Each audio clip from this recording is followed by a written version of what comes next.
The intention of Natural Freedom League is to expand the understanding of natural law, which is based on objective morality, and to expose the illegitimacy of the belief in authority, and thus the inherent immorality of all government. We be the Natural Freedom League, cause we become no longer unvegan. We seek in the wisdom, and that's why we did come to this prison of prism. And that's why the beat thumps, and that's why we speak up. We be the Natural Freedom League, cause we become no longer unvegan. We seek in the wisdom, and that's why we did come to this prison of prism. And that's why the beat thumps, and that's why we speak up. We be the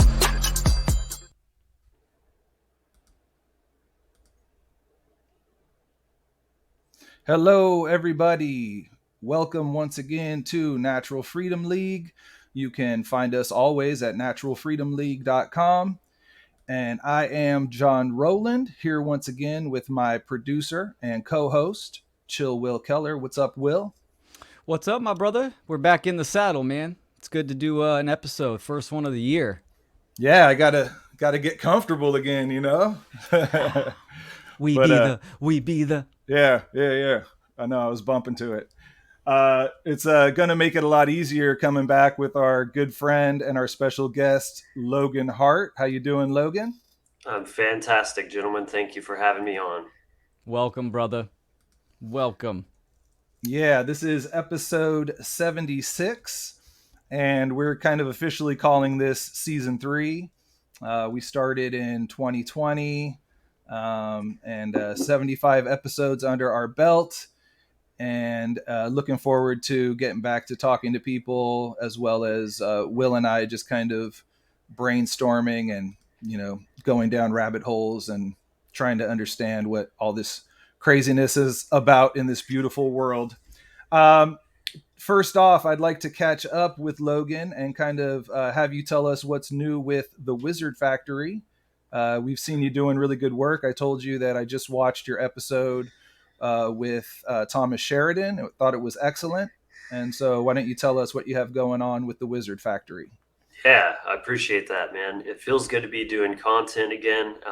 Those who know, I took a bit of hiatus over a year, actually, after the ex-business partner and co-founder left. I took my time and decided to continue on as a solo project. So that's been, I don't know, about 6 months or more. It's been a good little bit, and I'm feeling like I got some good momentum. Really happy with all the content, covering a lot of diverse topics as we do.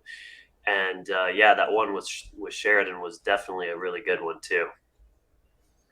Yeah, this year I feel like, I don't know why, I'm drawn to the idea of magic and, just using, building up my energy and my power and manifesting. And so I've been reading, starting this year off, reading a lot of books about magic. So I wanted to hear another point of view on it. And it was an excellent perspective and another good place to jump off if you want to get into the topic. So anybody out there listening, definitely recommend checking out that episode and then also checking out the rest of Logan's work. Will, why don't you tell us a little bit about what we're going to be talking about today? Excellent. Yeah, this topic is very dear to my heart. The title is called Animism. And this is a vast topic. We can do episodes, tons of episodes on this topic. But I think it's really important, that people have a general understanding of what animism is. There's a lot of disinfo. There's a lot of incorrect perceptions on what animism is. So we're going to kind of break the foundation and dive into what is it? What does it mean? How can it be useful in today's world? And I'm really excited. Logan has, several episodes actually on this topic that I highly recommend people go back through past episodes and check out. So I guess we should jump it off with definitions. Logan, do you want to define the word animism? Sure. So obviously it comes from anima, which is, I believe it's Greek or Latin. I'm not sure which. But essentially, there's kind of multiple meanings to it It means, like life force energy. It also means breath as well, which I find very interesting. Your spirituality is connected to your respiration, your breath. That is your life forces. The ins and outs, the cyclic flow. Essentially, like when you draw your last breath, that is the kind of iconic end of your existence, your incarnation. So I think that's a really beautiful kind of dual meaning, because it really takes things way past the materialistic perspective and looking into, you know even breath itself. Is it just air going in and out? That's such a simplistic, perspective. It's so much more than that. To be a living, breathing being that is animated with that life force energy, there you get again, you have that word. And so it's really a fairly simple concept to understand, but it's so central. It affects everything. And so, like, it's become very central and fundamental to my spiritual perspective, and I know you as well, Will. And John, you've been telling me how, like, you're newer to it, but you're really intrigued by it, and you're really trying to, like, dive into that. So that's good stuff. Yeah, I was telling Will when I saw his presentation. It's one of those things where, I mean, I know the term, I've heard the term, and I I have the same perspective as both of you guys on it. It's just I don't necessarily use that term for it. But when I saw Will's presentation for the was that for the funnel too, Funnel Will? two. Or you end up doing it at the you had the technical difficulty, so you did it at Correct. the Yeah. dissolving the illusions, but Shattering the Illusion Conference. shattering the illusions. That's right. Yeah, I've been working on this idea of the natural universal spirit. That natural law is the way that the world functions. It's sort of describing the way that this thing functions, but the natural universal spirit, I'm basically making it into an entity. I'm looking at it as this living entity that we are a part of, and it's running through everything. And it's the breath. I mean, it's so basic that you breathe it in, it gives you life, but yet we detach from it, and we think of it as this material perspective. So I'm kind of rambling a little bit, but Will, why don't you get into your definition?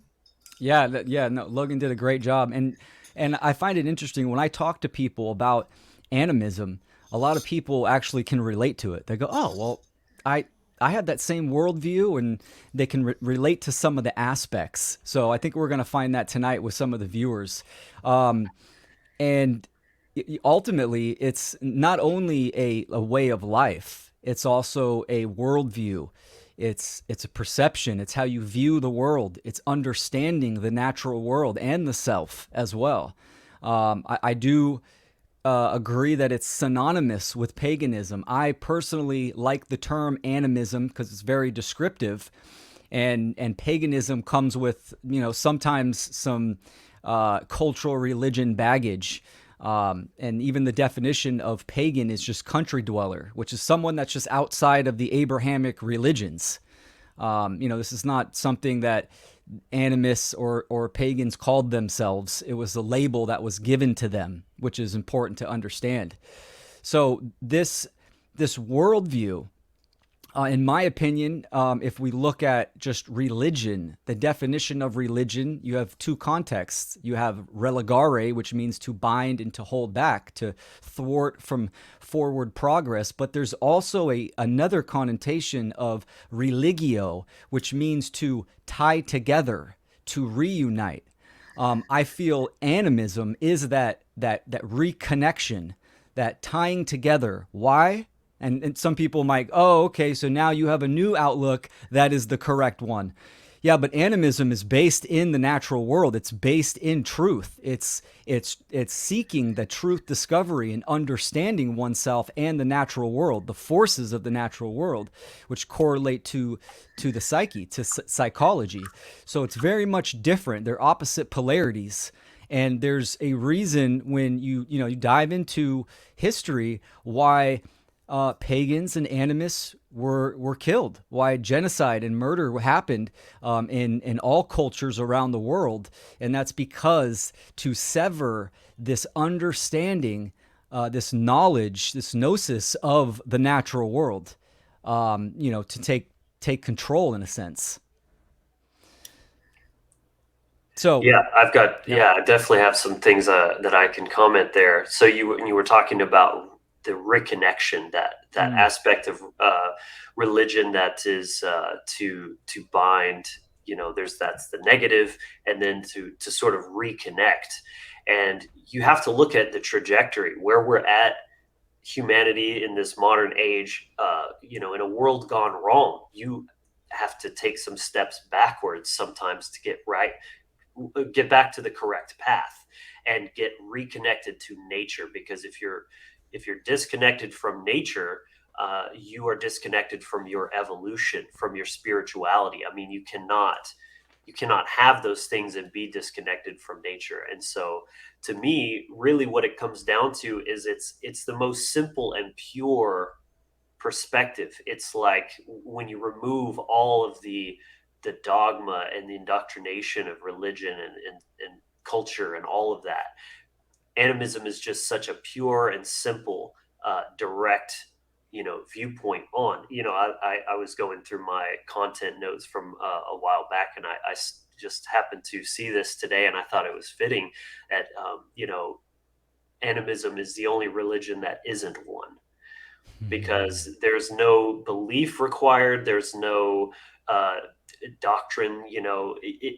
It's based purely on observation. This is where all true religions actually came from. They didn't come from a book. They didn't come from a priest.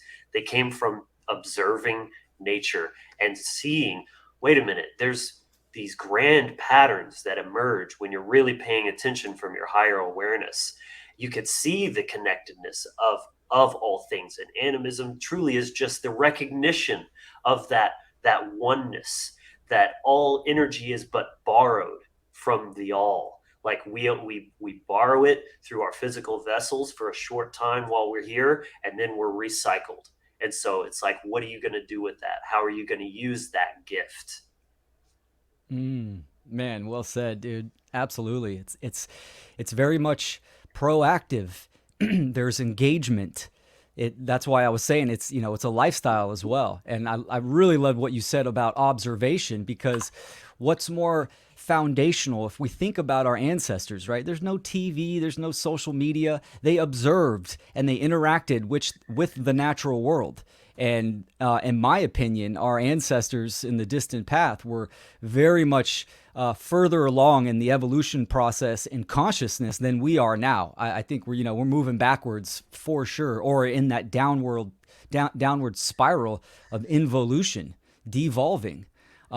So it's really fascinating. And that's why it's twofold for me. It's a way of being and a worldview, connecting those dots, having the pattern recognition of the natural world and the self, that it's one and the same, that ultimately nature, we are not separate, we are a part of nature, it's one big system. And looking at the world from levels of consciousness and energy gives you profound insight. I'd like to read the definition from Wikipedia. Wikipedia is sort of the zeitgeist of the mainstream thought. This is kind of a good place to start when you're going down these rabbit holes. And Logan, I'd like you to comment after I read this paragraph on your thoughts on this. Animism, from Latin, anima meaning breath, spirit, life, is the belief that objects, places, and creatures all possess a distinct spiritual essence. Potentially, animism perceives all things, animals, plants, rocks, rivers, weather systems, human handiwork, and perhaps even words as animated and alive. Animism is used in anthropology of religion as a term for the belief system of many indigenous peoples, aka pagans. I'm adding that in there, Yeah. especially in contrast to the relatively more recent development of organized religions. Animism focuses on the metaphysical universe with a specific focus on the concept of the immaterial soul. Can't knock it. It's pretty Hmm. decent, actually. Um, I love it mentions that, that there's this consciousness, this spiritual essence of all things. And what it didn't say that I would add to is this is truly kind of the essence of the animist perspective, is that it's everything is consciousness. It's kind of tying into hermetic philosophy. All is mind. This is it's all conscious energy, and in matter is existing within this mind realm of God, or whatever you want to call it. So it's all consciousness, but in various degrees, which is also another hermetic principle: polarity. Everything is the same, but only varying through degree. I would say consciousness is the spectrum of all spectrums, because it's like, um, everything is something, just how much of something, basically. And so yeah, it's through these complex patterns, it's through these laws of nature, and through thousands and millions of years of these processes happening over and over, it molds and shapes matter into higher conscious forms, and you have these emergent properties that come out. So consciousness is aware, or present in all things, even from a rock to a tree, and you can see that there's these energies, these patterns to them. But then when you get into life, that's kind of the highest tier of this spectrum of consciousness. And then even within life, there's a spectrum of consciousness, from single-celled organisms, a worm, a serpent, a mammal, and then human beings. Here we are, all at the tippy top, the kings of the forest, and all that kind of stuff. Hubris aside, we do have a great capacity for both great awareness and great ignorance. It's really up to each individual how they're wielding, how they're being responsible for that consciousness. Because like with anything, I could give you the greatest gift on earth, and you could just throw it down in the mud if you chose to. But that's your prerogative, and you'd be responsible for that choice. Yeah, What are your man. thoughts on the way that it says human handiwork and perhaps even words, What was the context of that? in terms of that being also animism? I mean, I feel like we tend to look at ourselves as separate from nature, and that Mm. the things that we create are not, don't contain spirit or are somehow separate from nature. And this is including that even human handiwork and words also have, you can apply animism to those as well. I would say that's true, but it's not by our genius invention by any means. All genius inventions come from nature, and we just find a way to replicate stuff, whether it's a helicopter, or using our vocal cords to mimic sounds we hear, whatever it is. Just even looking at something like gender, for example, you hear this a lot nowadays, that gender is this human construct. We came up with these roles or whatever. This just shows how disconnected we are from nature, that you can't observe that man and woman, not just in flesh and biology, but in energy and essence, are fundamentally different. And these things are not human.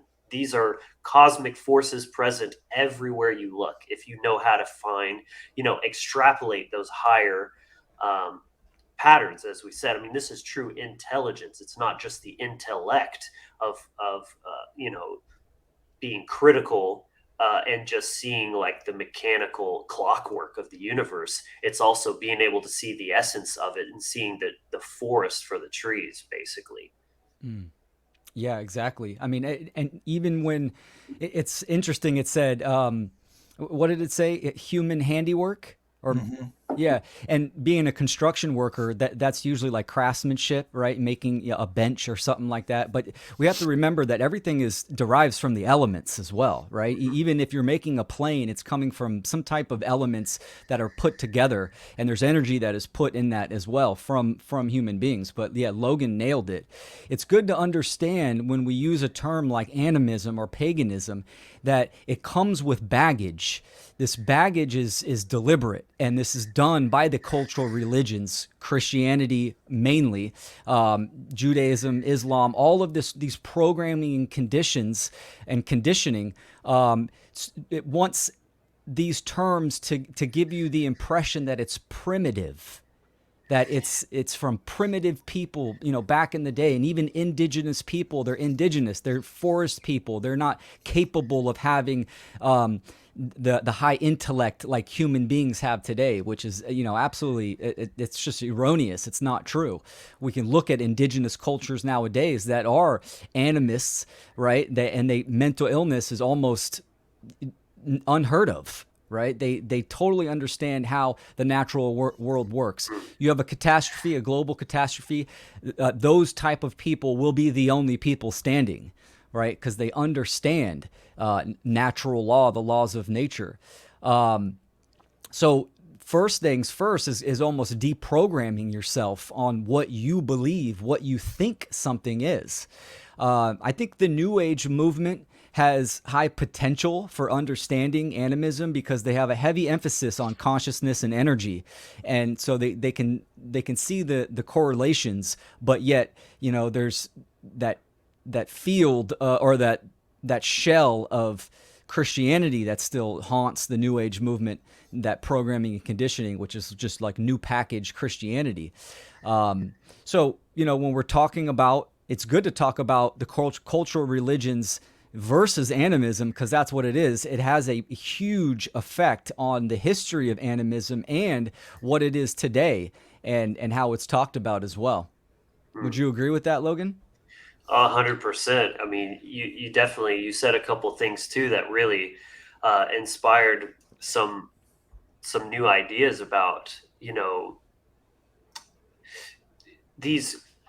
There's I'm seeing this theme kind of emerge throughout this discussion that's really beautiful of this borrowed energy kind of thing, or even borrowed awareness. So I had mentioned earlier. Um, the very energy that is animating our bodies, but even any form of creativity you can look at. I mean, when you make a song, right? What are you creating something, or are you manipulating matter that's and playing within the same 12 notes that have ever existed within Mm. all of history, right? You're combining ingredients, right? If you're a chef, you're not creating a dish, you're combining what already is there from the spices and the plants and herbs and all that kind of stuff. And then you mentioned construction will, like if you're creating a building, well, you still have to go out and get all of these natural resources, your wood and your stone, and put that all together. So we might think that it's all of our handiwork, but essentially you got to keep the first thing, which is nature. Everything comes from nature. We're capable of beautiful and tremendous things, but only because nature allows it. And we all, I mean, that's where it's important to kind of keep our ego in check and just kind of be humble in the sheer majesty and power and true authority of nature. Mm.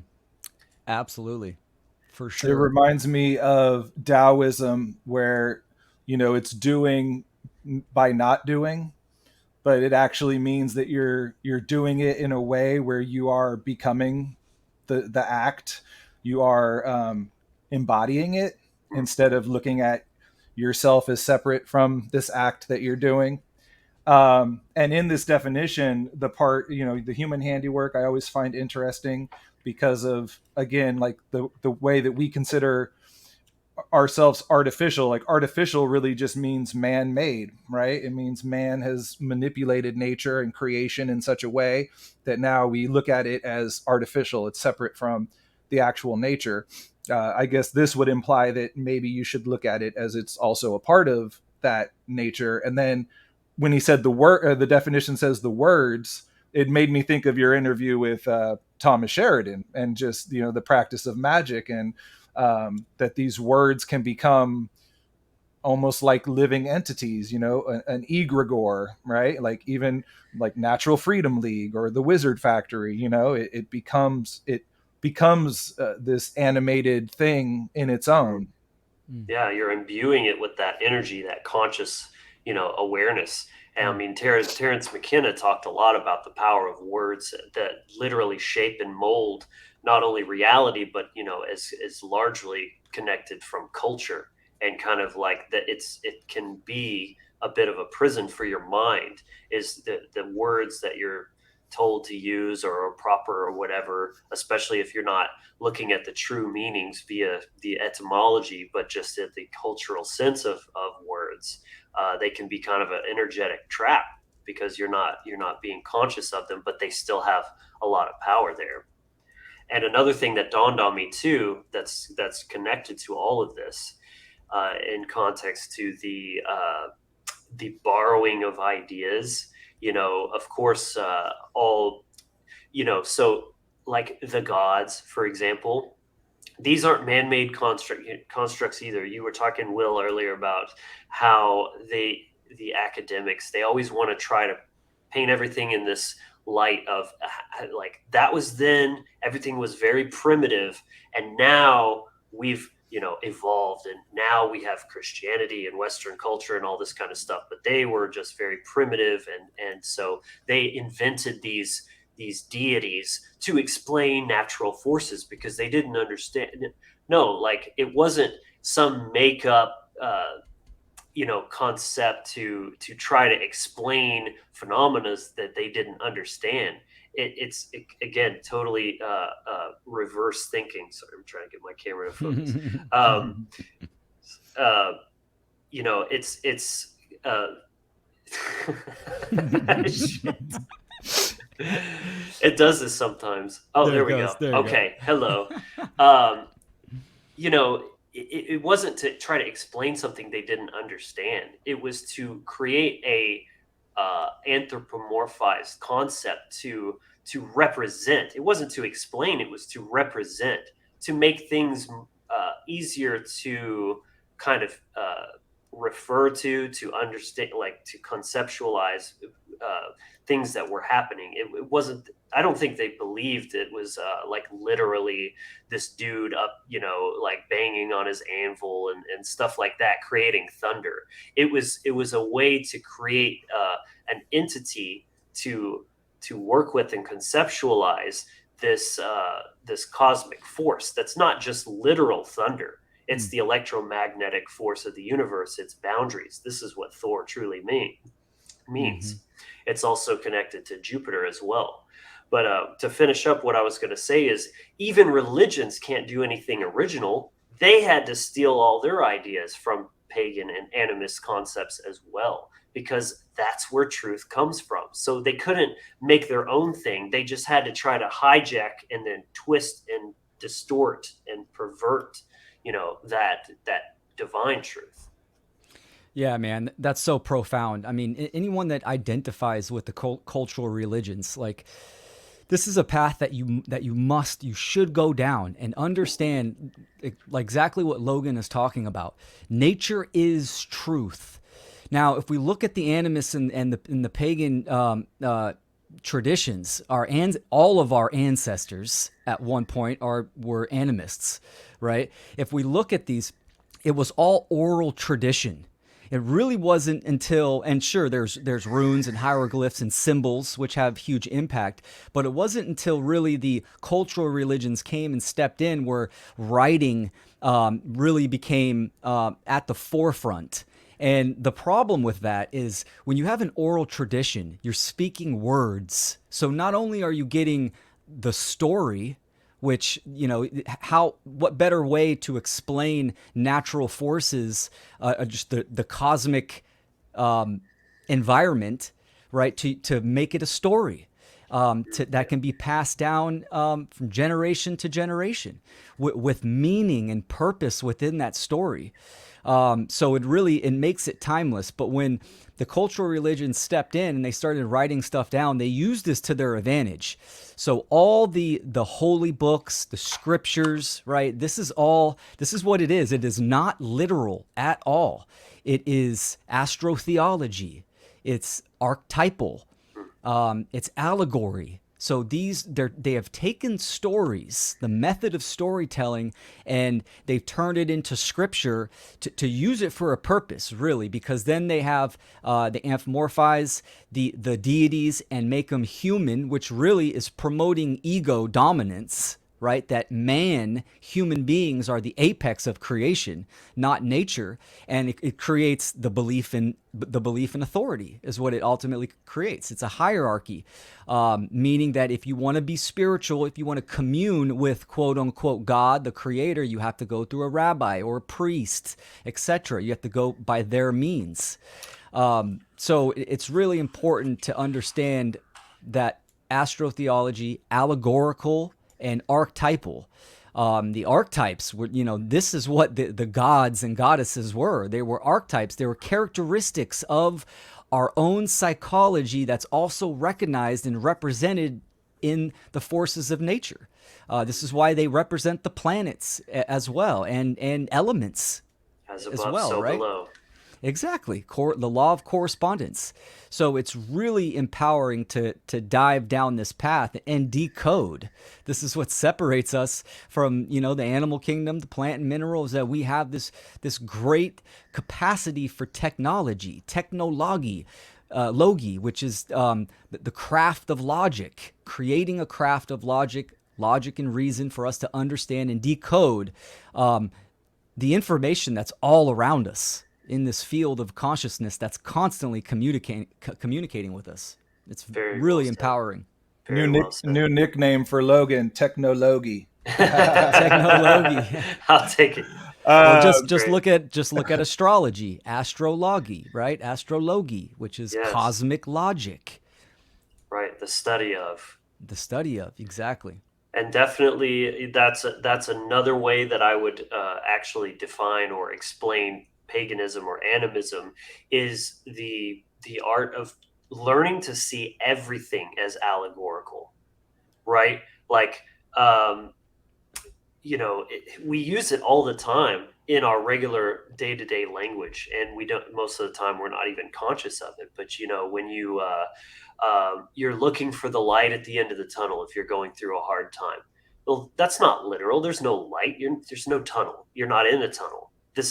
But it's allegorical, and yet people can connect with that and they understand that. But somehow paganism and animism, that's this other weird fringy thing over here, but we're doing it all the time because that's the way the brain is wired. It's one thing to try to pontificate these cosmic universal truths very literally, and like thou shall not steal, there you go, there's the 10 commandments right there. Let's just say it, very left brain, logically, plainly like that, and making these demands, versus the way we actually learn is through experience. And what does religion do but try to cut you off from your experience? Well, you don't need to, you just need faith, right? You don't need to experience it for yourself. It's true because this book says it's true. Trust that instead of your own experience. And so this is how our brains, and they knew this, and that's why they constructed these traditions around the art of storytelling and allegory. Because instead of saying, don't do this, or something bad will happen, you can tell a story about this boy that went and did this thing, and this was the outcome. That's natural law in a nutshell. This is what happened, and this was the outcome. This was the consequence of the choices that this person made. And somehow we really internalize and understand that so much better than just saying it outright. And that's really all it is they understood that this is how we're wired. And like you said, Will, it's much easier to pass that story down. And we just connect to stories as human beings. I mean, this is what any marketer or entertainer will tell you, is if you're crafting stories, and that's how you sell things, that's how you create an experience, whether you're like an online business or whatever, it doesn't matter. That's what we understand. Mm-hmm. Yeah, definitely, man. Well said. And it's interesting too. As an animist, and a lot of people have animist qualities, right? I mean, do you own a pet? I bet you own a pet and you think your pet is family. You see the unique personality of your pet. If you have a garden, right, or a house plant, people can see they can see the energy from their houseplant. It comes like a part of their family, and pets as well. Same thing with just the natural world, other animals and plants and stuff like that. This is where pagans and animists, they really were connected with the natural world. They see oak tree as a like almost like a personality type, which is really just a type of energy, and they're able to read the psychic weather and do all this stuff. I mean, that's advanced consciousness, if you ask me. Sure, they don't have helicopters flying around in the sky, which, this is on the opposite side of the polarity, but they have a deep understanding of of vibration and energy. So it's something I think that people do a lot. They just haven't recognized it, right? It's like they interact with their pets and things in their own personal life, but forget to extend it to the outside world. And speak in metaphors. Yes, exactly.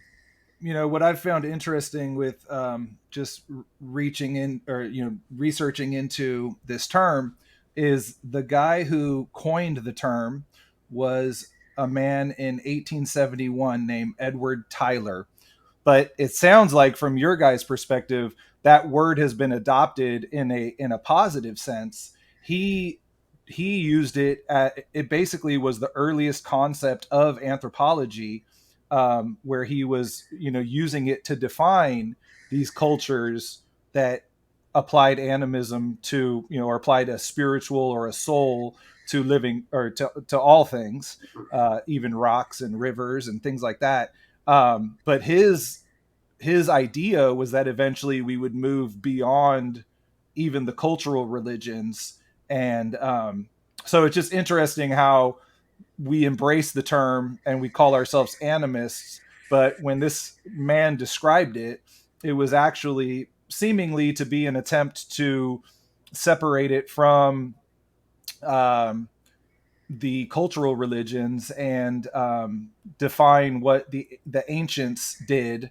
And basically, it appears to be an attempt to remove the spirit, actually, to remove any connection from nature. So I think the one thing I think that you guys are both saying that's really important is just the awareness of, when when you're reading any of the cultural religions, there is that perspective embedded in it, that you can look at it as an allegory and you can understand these deeper truths. But it also seems to be used as a tool to control a large portion of people. So I wonder, is it a tool to weed out the people that have discernment versus the people that don't? Mm, For me, I think it's depending on which text or which stories you're talking about, but largely, I think, growing up Christian, that's the one I have the most knowledge of. I think, just as you can use stories to teach good lessons and good morals, you can also use them to lead people astray, and tell like what a how obedience and fear of God will be rewarded in the afterlife and all this. So be like Johnny, that kind of thing. That's kind of how I see it. Do Yeah. you think that they created religion as a way to encode these spiritual concepts, to, like you said, to sort of market it to people? Or do you think it was just, I mean, I guess we can't really know, it's all assumption, but was it just a way to control the masses? Because I follow a lot of content creators who look at Christianity from a totally allegorical perspective, and I just find way more meaning in the story when you look at it that way. But yet when you are dealing with people who take it literally, it seems to be a hindrance to our development and our spiritual development. That's for I'll both of you, whatever you guys yeah, think. Will, I'll let you get this one. I've got for stuff sure. too, but Absolutely, I'll jump on this. And again, I think it's yes and no. You have to understand, especially with Christianity, right? I mean, the New Testament was written by Saint Paul, and Constantine took that over as well and used it for to get the pagans. Which, by the way, Constantine, he was a pagan and he died a pagan, but he used Christianity, this new religion, and he used it to sway the pagans into the new control system. So think about the book, the Bible, for instance, right? It has a whole bunch of truths in it, but it also has some really hardcore deception. So it's using these archetypes and these allegories and the astrotheology that hits in the subconscious mind. This is what makes it timeless. This is what makes people, even looking at it from the exoteric, the outer shell, right? They still vibe with it, and they can latch on because they somewhat unconsciously or in the subconsciously they identify with it. This is just like the hero story, the white knight, the hero archetype. Everyone loves this archetype, right? This is the masculine animus. We all have this within us, and this is what ultimately we want to be. We want to activate this hero. This is why they use it in movies as well, because it resonates with the psyche of human beings. Same thing with the cultural religions. So ultimately, yes, used for control for sure, but that does not mean that you cannot understand it and use it as a pathway of self-development. But I would say, proceed with caution, because you really have to be grounded. And I would say, get somewhat versed on multiple traditions, right? Because you can do something like Judaism, where it's really based on a stellar cult astrotheology. It's heavily influenced on that, on the stars, the not the lesser stars, but like the planets and stuff like that. But I mean, even Christianity has this too: the 12 disciples, the 12, the zodiac. It's still a solar. It's ultimately the story of the sun, because the sun is the soul. This is the masculine principle. So That's to what I mean. So that's what I mean. So it's obviously like, so a lot of this discussion came up over the holidays, right? The story of Jesus is obviously the story of the Son, right? Like the Son of God, right? It's like all of the pattern recognition is there. The Son, it dies for 3 days and then it is born again. And why why do some people they're not able to see that? And but then again, why did the people who wrote it, if they were just using it for control, why did they encode that knowledge in there? To me it seems like they're putting it there for the people who have the eyes to see, and for the ones who don't, then they're the ones that are going to be NPCs or Mhm. whatever you want to call it. But then even with that, I follow this guy. I follow Marty Leeds. I'm sure you guys have heard of Marty Leeds. He considers himself a Gnostic, right? But it's like, why does he feel the need to still call it the Christ, Christ, Jesus Christ? And it's like, why don't we just say it's the Son? Like, Exactly. I feel like the Native Americans, especially, they would like, okay, this is the spirit of the wolf, this is the spirit of the bear, there's the Great Spirit, which is the whole thing. But then they actually called it what it was, and I see people, like Gnostics, who they still use the Bible and that idea that it's like the Jesus Christ, and they use that terminology even though they know clearly that this is talking about the cycle of nature. So uh, It's multiple folds, right? I mean, it is like looking at the Bible, it is a powerful occult book because you're right. If you have the eyes to see, then you can see the allegory, you can see the astrotheology, you can see the gaslighting that's in there as well, right? I mean, if you compare Odin with Jesus, right, the gaslighting is that, well, Jesus sacrificed himself for your sins. So, and then you look at Odin where there was self-sacrifice to attain knowledge of self. So there's two different realms going on there. It's astrotheology, it's archetypal, it's allegorical, and but also used for control as well. Mainly because, of course, just like the social engineers nowadays, they kind of, if you have the eyes to see, then you can see through the bullshit. Same thing with the Bible as well. When the Bible was coming out, even the New Testament, you have to understand that they were trying to get millions of people into this new religion, and it wasn't like they were just repping, hey, we got the newest trend. They did it by force first, and they did it through genocide. And then it's a long game. It takes just generations and the mass conversion and that kind of stuff. um so yeah, I had I would something else I even was going to say, I forgot, but go on. yeah, I got lots to spit on this one, man. I would even say, like off the last thing you said too, there's probably a lot of trauma bonding going Mm, on with this religion here because it was propagated by the sword. That's going to create like this almost Stockholm syndrome type of attachment to that ideology. But to answer the question in the broader sense, I definitely see it as there's multiple levels to it as far as the control. The what its original purpose was. Of course, we can only speculate. I don't really know. It was written by a bunch of different people. Maybe they all had different kind of motives, and some of them were pretty nefarious, and other ones were really trying to enlighten, but through allegorical teachings or whatever. That seems like the most reasonable, is that it's a little bit of all that, right? Usually things nuance like that, but in terms of its current form and the way it was uh, aggregated and then used as a mind control weapon, to me there's no mistaking that when that turning point happened and it was used to systematically eradicate animistic cultures abroad.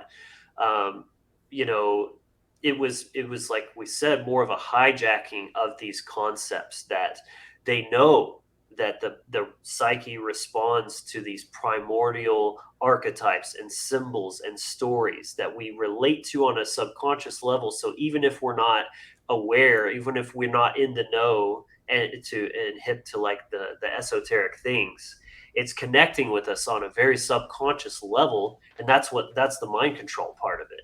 And of course, the average person doesn't have the discernment or the knowledge to tell what's what and what to. I mean, there are profound truths within, and there's also, like you said, Will, horrible gaslighting and absolutely barbaric, violent, just loathsome, things that are kind of normalized, and people will say, oh well, that was just the times were different and stuff like that. Well, as we all know, as studiers of natural law, that morality doesn't change based on what year it is. So how can you say that like that's a legitimate justification for it?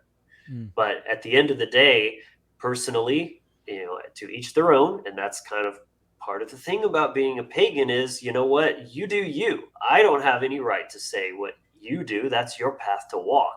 But for me, I can speak my mind, and I don't resonate with the Gnostic view. Anything to do with that I just think what I call the poison chalice. It's like, sure, you can work up your immunity and where you can stomach the poison, but why not just find a better source? You know what I mean? There's far more pure cups to drink from, and that's my take on it, is that like, just why bother? It's so riddled with booby traps. You can, and I see the traditions such as Norse paganism, which is what I more study and practice. And I do think there's something to connecting with your direct bloodline lineage, your ancestral connection there. I think that goes beyond just intellectualization. There's a very energetic connection to these traditions based on your actual blood and your DNA. But I just see that, taking that approach is just a lot more pure and direct. And as we said, connected to nature. Because I remember, my being raised very conservative Christian, and my mom and my aunt and other family members would talk about paganism and how it was evil because they were worshiping the creation instead of the creator. And that just goes, I mean, that says it all right there, that they believe that there is any difference, that there is an actual separation between creation and creator. It's all the same thing. And this is the essence of what we're talking about here. So that's perfectly, uh, demonstrative of the issue with these, what I call mind viruses. Yeah, for sure. I mean, it's almost like removing the middleman when you deprogram Yes. yourself from cultural religion and all types of cultural religion, right? You're removing the middleman because guess what? Communing with creator is it's you and experience and living. It's all around you, right? The natural world, nature, the living Bible is all around you. You don't need a material book that is man-made to explain this, because ultimately what it's doing is it's severing your connection with nature. Not truly severing, but it's your conscious awareness that you're not utilizing, and and then you're looking towards the material realm. You know, a lot of things that we do today in this modern day is still monotheistic. I mean, here's an example that's very traumatic: is circumcision, right?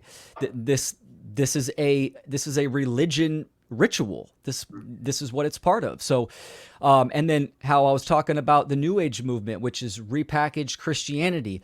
Christ consciousness is really big in the New Age movement. Now, if you're speaking of the allegory of just higher awareness and becoming a moral human being, sure, I agree with that. But it still has overtones of or overlap of the cultural religions. The savior complex is huge nowadays. Look at, people are looking at Q and all these human beings that are going to come and save the day. Where does that come from?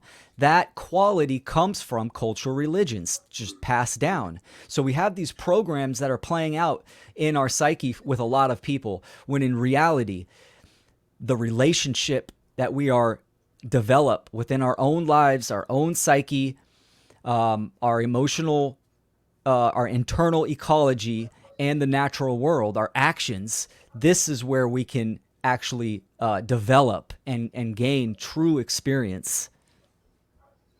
So I have a question for you, Logan. So you talk about the Norse tradition, but isn't that considered anthropomorphism as well? Yeah. But do you think it's different than the other cultural religions? How do you see it as separate, or more related to animism than, say, Christianity or any of the Abrahamic religions? That's a great question. So for me, I see these beings, these deities, as they have very human qualities. They're a lot more relatable as teachers, and you shouldn't just necessarily see them, put them on pedestals. That's a very Christian thing of, like, deifying, like, elevating them. Sure, they're these celestial beings. They're like higher than humans, but they, for example, the gods are seeking human knowledge as well. Like, they're spiritual beings still, as opposed to Yahweh, that's just like perfect and flawless and just casting judgment on everyone. The Norse gods, they're very spiritual beings. They're going on their own journeys and adventures, and they make mistakes, and like, it's just a totally different dynamic. But again, I still see them as more archetypal than actual the I just most people aren't looking at Yahweh and even Jesus as archetypal you know aspects to work with. That's one of the key distinctions that I would make is it's not literal, and it's reflective of cosmic natural energies as well as aspects of ourselves. We all have Odin, Thor, Loki, Freya, all within us. I really like what you said about, getting in touch with your ancestral lineage. And here's the thing. It's like, it doesn't matter if it's African, if Aboriginal, if you're from, if it's Native Americans, you can go back and get in touch. You're going to see, guess what? You're going to Mhm. see the correspondences within all Parallels. the parallels, and all over the world. They are there. And that's a beautiful thing for sure.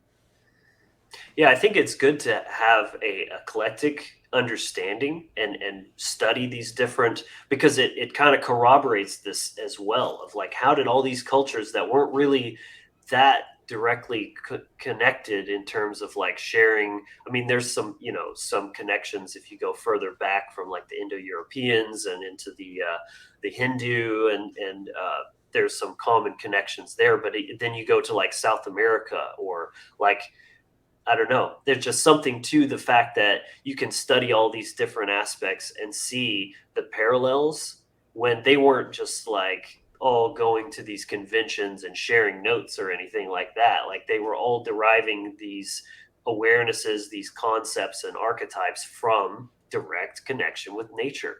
And they might have had different names to call it, maybe some slightly different attributes here and there, but for the most part, it's unmistakable that there's a ton of correlation there. Yeah, like all the Greek gods and the Egyptian gods. Yeah. There's parallels there. There's however many gods, and the Egyptian religion. There's the same for the Greeks. There's the same for the Norse. So yeah, that's interesting. I'm going to define anthropomorphism. Anthropomorphism is the attribution of human traits, emotions, or intentions to non-human entities.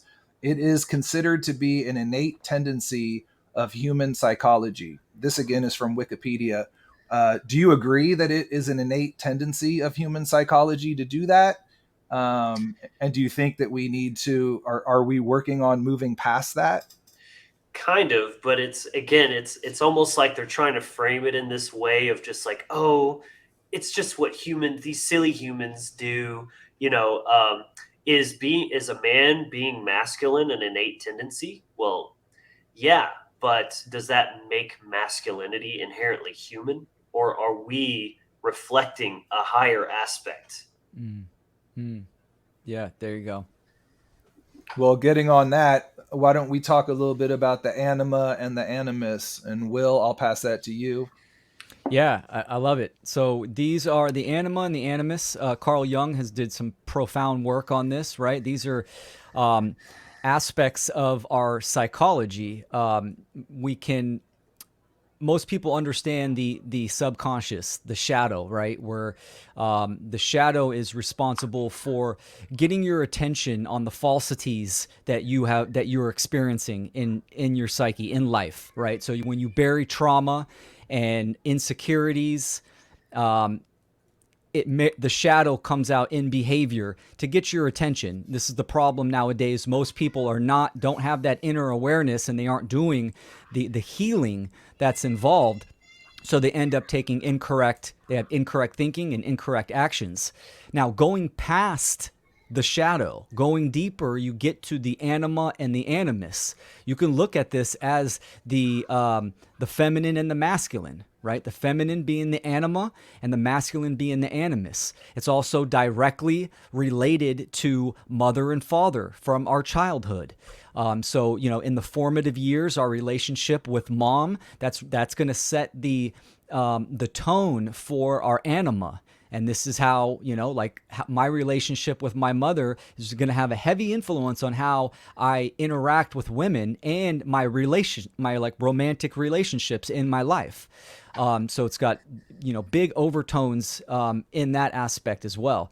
but it also represents something. The anima being the feminine or the mother aspect, right, is care, is the healer, is awe inspiring, creativity, right? These are the characteristics of the anima. The animus, or the masculine or the father characteristic, it is the action, warrior, generating, but externally, creating energy, moving energy. I mean, excuse me. So these Projection. aspects, Yeah. yes, exactly. Yep, for sure. So what's important about understanding this is understanding your own psychology and the anima and the animus for obviously healing, right? Healing means whole. But if we look at the world today and how people are, they don't care, and they're supporting and condoning violent ideologies. This is from a fractured psyche, a fractured psyche of the anima or the animus, depending if you're biological male or female. And Carl Jung labeled this as anima or animus possession, which just really means that it has married the shadow and it's coming out in behavior, and you're not even aware of it. So the anima, just like we start our journey from mom, from the female, this is the anima. This is where it starts, because the anima represents care and healing. So what happens when we have all this built up inner shame, which shame means the hate and the harm we've done to ourselves, not guilt. Guilt is, hurt and harm we've done to others. When we have this inner shame that we're not dealing with, this fractures the psyche, and it comes out as apathy, being apathetic, looking for control, which lets people identify with, government and these authority, the institutions and stuff like that. This is why big pharma is so successful. Why? Because usually when you have something wrong, even if it's psychological, you're not going to feel well. Where do you go? Most people go to the doctor. And this is where Western medicine steps in. And guess what? This is why the majority of people are on some kind of psychotropics or some kind of pharmaceuticals to numb that. So it's really it's suppressing the feminine, which that first step of healing is where we need the care, we need that healer, we need that mother, that feminine aspect of the anima. The animus is the action. Once you heal, then now you have the action to put out into the world. It's also the protector. So as men, guess what? You have a fractured animus, right? Or excuse me, it works opposite gender. So when you have a fractured anima, right, then you are feminized. You're not going to be the protector. You're not going to step up and say something when you see injustice or take action within your life.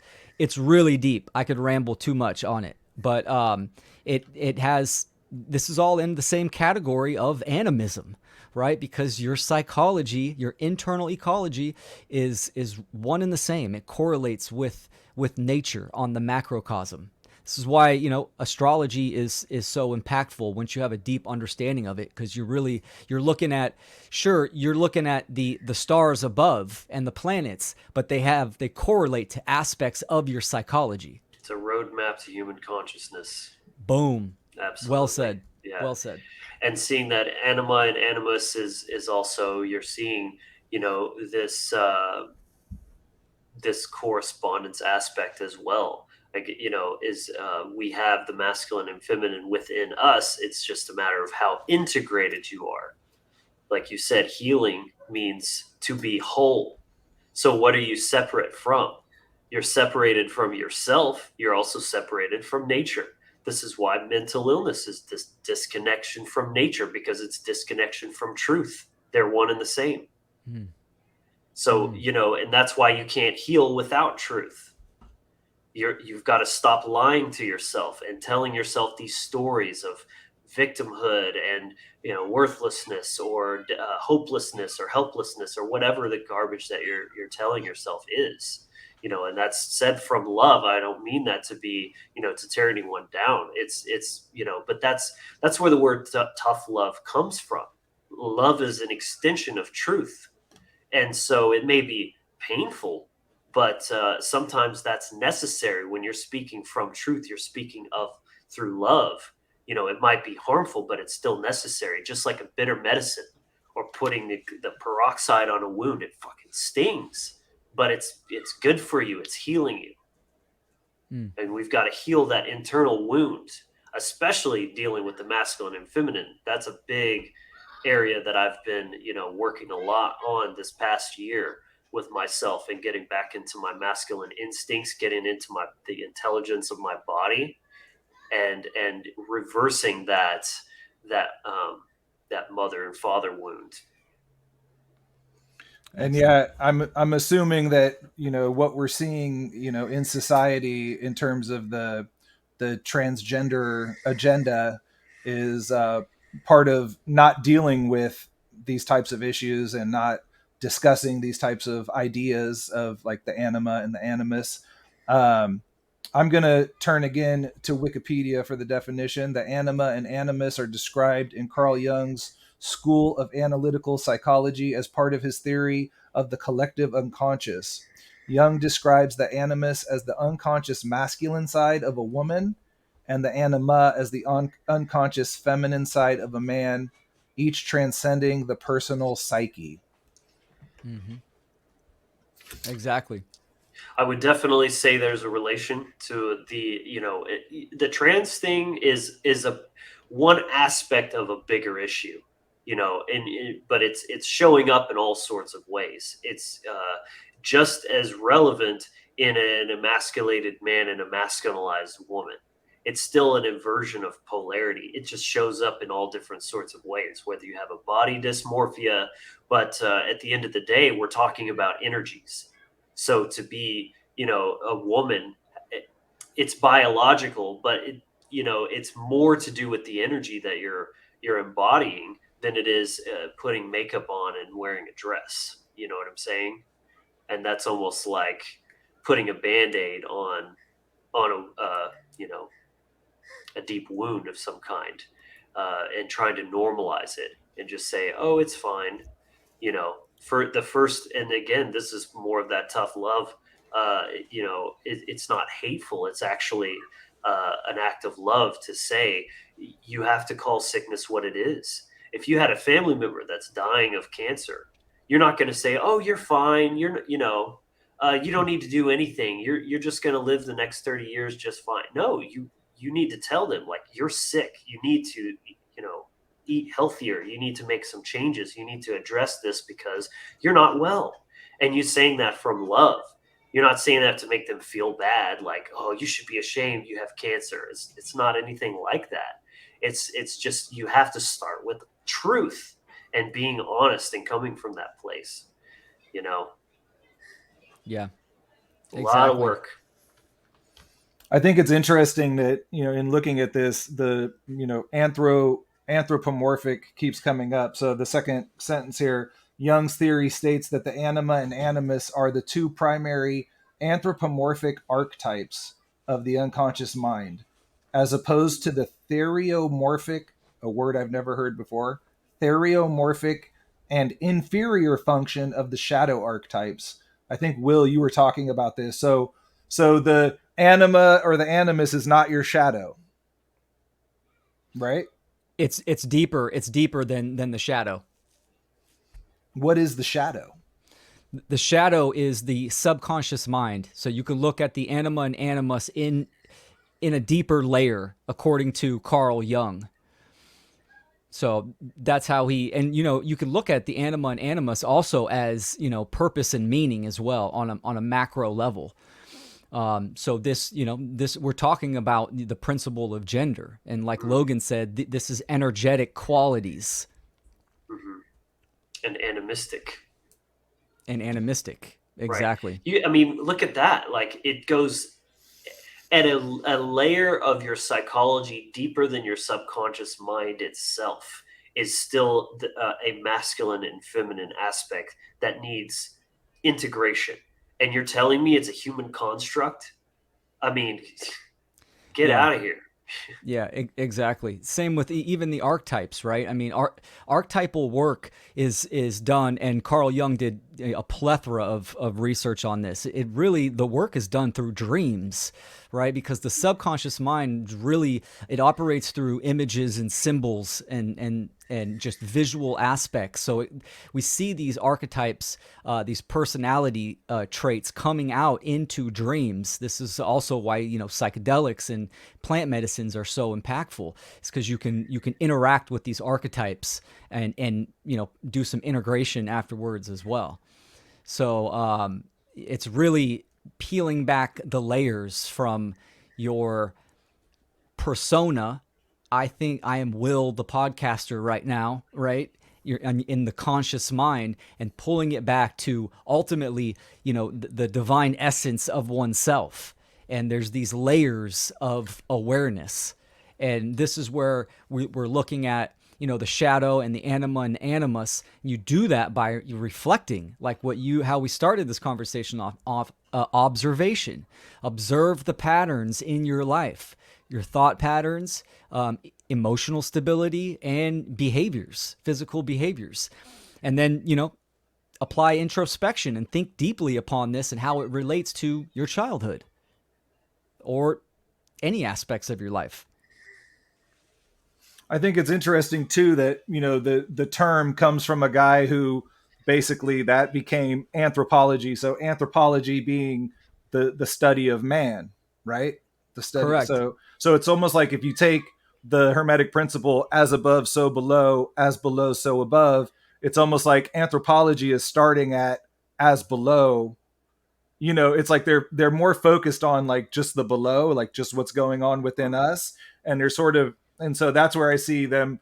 It seems like a sort of a pushback against the idea of spirit, right? It's saying that, like, I don't think Jung really thought this, but in a way it's saying that, well, these archetypes are all in our head, which technically they are, but if you take the Hermetic principle, it's starting with as the above, right? This thing, like, the creator, the creation outside of us, and then the archetype is how we interpret it.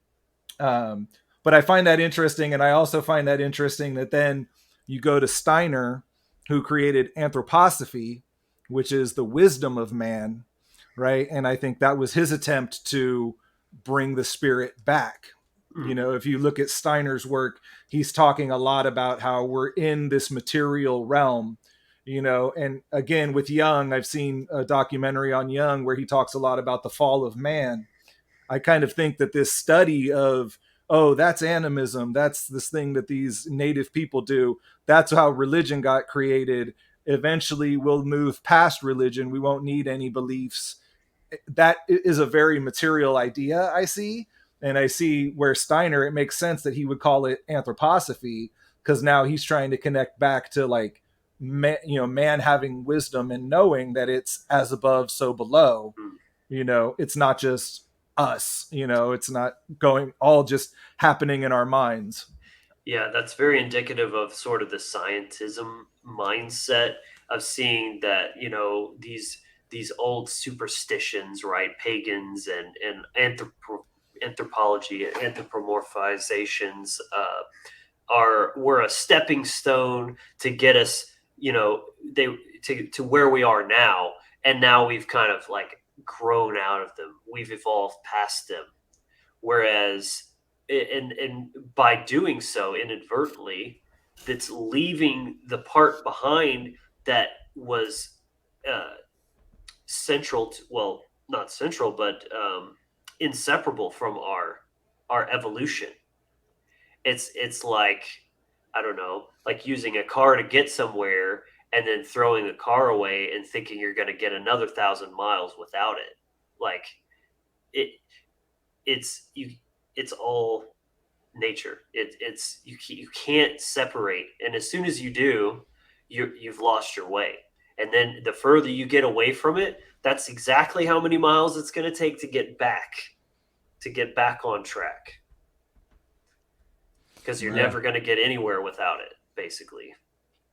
exactly. And in a lot of the mystery traditions, Hermeticism, they saw for instance, the pentagram, right? The star. This was all. It's also the um, Trevuvian man that Leonardo DiCaprio, not DiCaprio.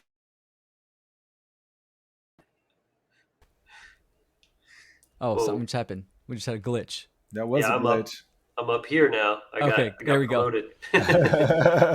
Anyways, my point being is that Leonardo it's DiCaprio, right? I Leonardo DiCaprio, exactly. We're talking about Titanic now. Here we go. No, but the Hermeticists, they saw the correspondences. I'll give you an example: the golden ratio, the Fibonacci sequence. That these numbers came up even within the human body and within astronomical equations, plants, everywhere in the natural world, they see this sequence happening. And this is also where the anthropomorphized aspect came from within the mystery traditions as well. Now that's obviously changed over the years, and I think it's more of a an egotism type of thing now. So Well, another interesting thing is it says that the guy who came up with the term, Sir Edward Tylor, Tylor, had initially wanted to describe the phenomenon as spiritualism, but he realized that such would cause confusion with the modern religion of spiritualism. So at that time, you had this spiritual movement also rising with theosophy and those kind of ideas, and he was doing it from an anthropology, not anthropomorphic, an anthropological perspective, and he was again separating the spirit out. So I just think it's interesting that you see this push, and I think that's true with the Abrahamic religions as well, to eliminate spirit mm, from these texts, even though to me, I mean, I always saw the spirit in the Bible, and I always saw that side of the story. But again, it's clear that most people don't. Like with the comment you said, Logan, oh, you're worshiping the creation, not the creator, as if they're two separate things. Yeah. And you get this general vibe even from the Gnostics that, matter is lower, it's not spiritual, it's low vibration, it's a prison, right? And spirit is up here, and that's where all the divinity is, not down here with we mere mortals.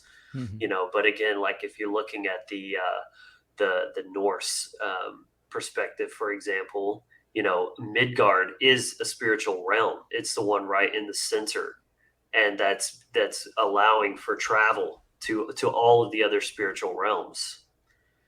Yeah. Yeah, well said. This is the spiritual realm, right? It's one and the same. It's one big system, and definitely we see human beings want to separate that, and even with all the religions. That's why I like what you said earlier, Logan. That animism, paganism isn't a religion. There's no how to become pagan. Ultimately, right, there's no how-to book. It's just it's Hmm. understanding the concept, what it means, and you're going to have your own individual relationship with this as well. Yeah, I call it spiritual anarchy because Oh, it's the yes. it's the absence of institutionalized, dogma and authority and all of that. It's the default. It's like if you just you know put a child into a room and didn't tell them anything, like tell them what to do, tell them what anything was, they're going to be pure in that natural wonderment of just exploring and having experiences. That's exactly what we're talking about here. Exploring the universe through nature, having experiences, and evolving through those experiences. I mean, that's what spirituality really is living your life, the sequence of experiences that hopefully by the end of it you're a lot more wiser and evolved than you were before. Yeah, Will, the thing you were saying about people considering it a religion, it says largely due to such ethno linguistic and cultural discrepancies, opinions differ on whether animism refers to an ancestral mode of experience common to indigenous peoples around the world, or to a full-fledged religion in its own right. So yeah, Well, that's depends on what you mean by religion. I mean, even Mm, that is such a loaded term, right. yeah. but it's the Exactly. same reason. It's the same kind of idea of like Christianity, and well, what do you mean by Christ? Like, just miss me with all that. It's too much, you know. Keep it simple. Get back to the basics, and work from a better, more direct connection instead of sifting through all of that constantly. You know, it's just so muddied up. Well, Yeah. again, that's why we were really having this conversation, because I'm sitting there going, well, why isn't it okay to just worship the sun? Like, why wouldn't we worship the sun? Like, just in the same way you would worship a tree, or, worship. If you look up the definition of worship, it means something has worth, right? Like you believe it has worth. Like, Mm, so it's like, yeah, like why is that wrong? When you see the people during the holidays, I would see a lot of people today saying, oh, this is Christmas is a pagan religion, and it's like, but it's based on the sun. Like, why are we calling that evil? So I mean, that points to the negative effect of the Abrahamic religions, where you have people saying that, worshiping what the sun is doing, and having a celebration because the sun came back up from its lowest point, that's somehow satanic right. to Christian people, But then practicing this tradition that's all based on that, we just call it different stuff. Right, That's okay. Yeah, right. it's nonsense. Yeah, like they were saying, well, his birthday wasn't really on the 25th of Yeah, December, but it's like, if you're going to give up that part of the story, you got to give up the whole story. Like, why do yeah, you think he has 12 Yeah. disciples, Mm. yeah. Why December 25th if it's not even his birthday? Like, it's just so obvious. But I'm Yeah. really glad you mentioned that about worship too, because actually, this is something that Will and I were speaking about the other day on the phone. There's even kind of two ways that you can look at this concept of worship. One is more like the Christian, Abrahamic monotheistic perspective, whatever you want to call it. That is, it's like this. You're not just lifting it up on a pedestal, but you're also like lowering yourself down. It's like this very hierarchical, like we're not worthy. Mhm. You're perfect and pure, and I'm just this wretched, filthy sinner down here. Like, I Right. can't. All I can do is get as low as I can to the ground. um, that's Yeah. one thing, but the what I would say is a actual, like, I would reject that one. That's just bullshit. Nobody should be doing that. What I would say is a proper use of the word is more of veneration. Mm. It's just uh, singing the praises of, or just acknowledging, like you said, the worth of something. It doesn't mean that you have to be groveling, or that like you're lesser than, or any of that stuff, because like, even from the pagan perspective, you are worshiping these deities, but not because you think you're this filthy piece of crap, and they're like perfect and holy. It's just, you're just recognizing the divinity, and the what's worthy of being revered in that way. I mean, nature is beautiful, and nature is majestic and worthy of praise. And so whether you're giving that a name and a face, or you're just speaking directly about some aspect, whether it's a sunset or a storm or whatever, um, you're just, I mean, like, if you're marveling at the power of a storm, you're not talking about how like crappy you are. You're just acknowledging the power there, and Right. feeling that respect, right? There's a lot of respect when it could, and that's another thing that ties into this. Just because you respect something doesn't mean you disrespect yourself, or Right. that you're not respectable. You're just giving credit where credit's due, and just being like, wow, that's amazing. I love Mm. you. Yeah, well said, man. I mean, this is, part of the what I call the disconnect from nature. People don't have to worry about, you go to the grocery store and get your food, right? But if you were actually growing your own food, when that rain came, you were like, fuck yes, thank you. We needed that rain, or the sun comes out. I mean, we can do that nowadays, right? And like John, what you were saying about Christmas time, right? Where that's a pagan holiday, they're just worshiping the sun. Yeah, because the sun Yeah, gives life to everything. Like, exactly. it's like, Yeah, Right. I That's mean that's worthy of praise. right. sure. And that's where you see the inversion. And I think it's interesting where we talk about these terms and they all have a positive and a negative connotation. Yeah. And it's like that negative connotation is what inverts everything.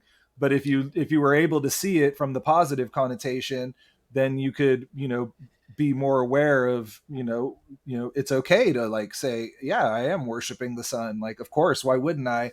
I am happy that it's coming back. It's not staying down forever, at the bottom of the Southern Cross and never returning. It's Mm. it's coming back. It's worthy of celebration, right? Yeah. I, And I even do the like And people. that's veneration. I like how you said veneration. Sorry to interrupt, John. Go ahead. no, No, no, no, that's good. and that's why I tend to try to steer clear of that, because that negative aspect is very present in this perspective, whether it's inherent to the scriptures. You can argue that, whatever, but there's no disputing it shows up a lot, like a lot, with practitioners of this, and acceptors of this faith or belief system, whatever. It's the inherent self-loathing with it.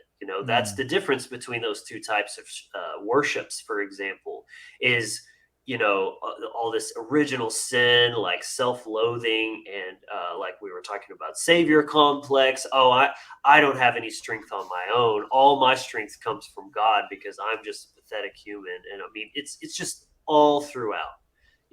It's just get rid of it. Yeah. Yeah, it's cult mentality, right? My way is the only way, and Yeah. if you're not walking that, then fuck you, you're gonna die. Type of mentality. That's brutal the way I said it, but that's ultimately how it is. I mean, When Christians you're not are. euphemizing. I'm not euphemizing whatsoever. Exactly. And I, and ultimately this creates the belief in human authority, right? Humans are bad inherently, right? They're bad, yes. so we need a savior, a leader, government, It's the all this kind of same stuff. mentality, just Correct. applied to a celestial plane or on the terrestrial plane. But it's Mm, it's the it's the the mindset that paves the way to these, to a spiritual dominant, structure, and the in the physical world through governments. yeah, exactly. Absolutely. I really see for humanity the evolutionary process in the future, the potential future, right? Really coming around to more of an animistic worldview and interaction. That's really what I see it. That's why this topic is dear to me, and I try to talk about it a lot too. I think it's something it's based in truth, it's based in nature, Freedom too. absolutely 100% based in freedom, and it's useful, right? It's pragmatic, it's applicable. I mean, so I really think that it may be a way of weeding out the people who don't have the eyes to see. Because, like, for example, what's the number one rule they ask you if you want to go to a Freemason hall, right? Do you is there a believe in higher God? power? Do you believe in a higher power? Hmm. It doesn't have to be any specific God, doesn't matter what spirit or whatever it is.